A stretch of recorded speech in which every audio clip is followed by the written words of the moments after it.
ফটিকছড়ি কাঞ্চননগরের ধুরুং খালে গোসল করতে গিয়ে নানি ও নাতনি নিখোঁজের 4 ঘন্টা পর নানিকে এবং 5 ঘন্টা পর মৃত অবস্থায় নাতনিকে উদ্ধার করে এলাকাবাসীরা।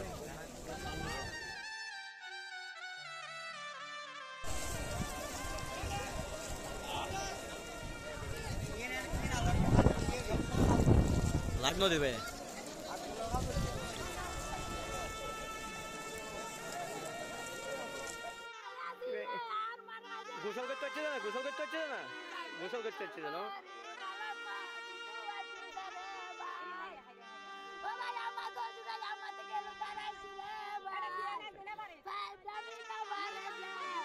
প্রিয় দর্শক, আসলে মারা হাজারি উদ্যমে আসলে নিখোঁজ হওয়ার পরে মা কি এরকম অবস্থা হতে পারে, ওনারা নিজেরাই শোন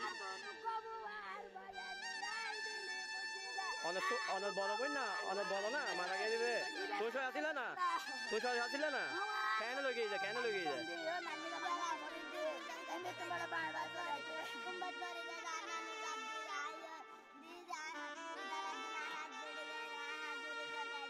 আচ্ছা আচ্ছা আচ্ছা।